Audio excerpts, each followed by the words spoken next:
secret. Qu'il savait tous les bavardages qui se passaient mais qu'il ne craignait pas qu'une syllabe ne lui échappe.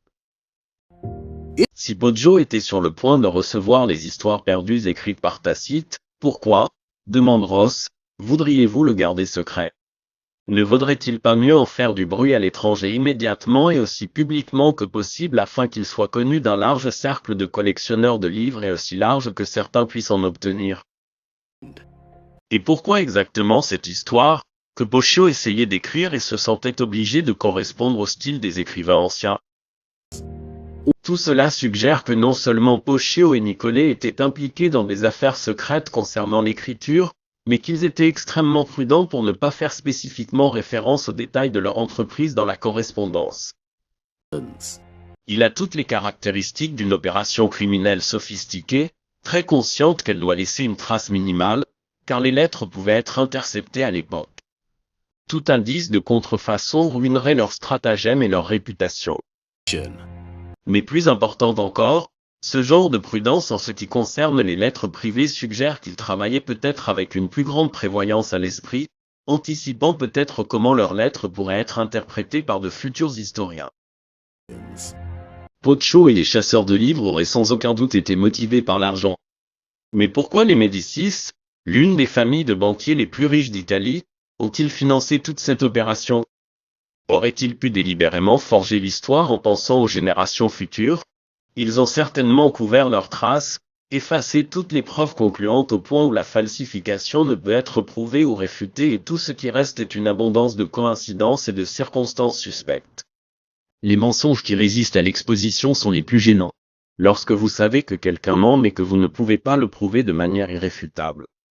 Vous le ressentez dans votre cœur, mais c'est votre instinct contre leurs paroles. Qu'est-ce que ce genre de mensonge ferait au cours de l'histoire et du temps? Notre histoire pré-Renaissance aurait-elle pu être forgée? Si nous considérons cette notion que même une petite fraction des textes de l'Antiquité ont été fabriqués pendant la Renaissance, alors la chronologie commence à se déformer et à s'effondrer sous le poids du manque de fiabilité et la certitude entourant l'histoire écrite s'arrête ici. Et considérer cela sérieusement, c'est jouer un jeu dangereux car cela crée une absence historique sans limite. Qu'est-ce qui empêche une entité infâme de forger et de remplir cette absence avec le fantasme qu'elle juge bon et qui sert son propre agenda? Et c'est peut-être ce que faisaient les chasseurs de livres. Remplir une grande absence avec une vision idéale de Rome qui n'a jamais existé. Le tout dans le but de servir l'agenda politique et technologique d'une entité obscure. Et quelle entité? Orsini? Médicis? La noblesse italienne? Rome de l'ombre? Et si les livres ont été falsifiés, alors où sont tous les textes légitimes de la pré-Renaissance?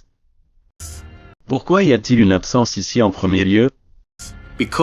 Car comme nous le dit Victor Hugo, avant l'invention de l'imprimerie, l'architecture était le premier mode de langage.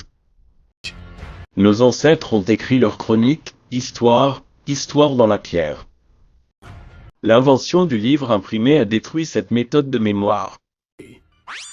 But in the current digitized world, trivial information is accumulating every second, preserved. Dans toute sa banalité, jamais fanée, toujours accessible. Toutes ces données indésirables conservées dans un état non filtré, augmentant à un rythme alarmant. Cela ne fera que ralentir le progrès social, réduire le taux d'évolution. Ce que nous proposons de faire, ce n'est pas de contrôler le contenu, mais de créer un contexte.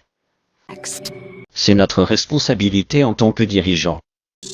Tout comme en génétique, les informations et la mémoire inutiles doivent être filtrées pour stimuler l'évolution de l'espèce.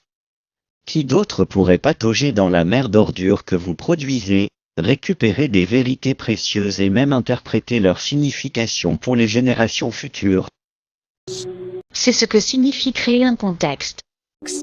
Nous sommes à l'aube d'une nouvelle ère en plein essor qui sera dirigée par la technologie de l'IA. Une technologie d'IA qui a déjà la capacité de forger et de fabriquer le récit historique. Ce n'est qu'une question de temps avant que les groupes ne jouent à nouveau avec les archives historiques pour leur propre profit. Jouons notre propre main à ce jeu dangereux.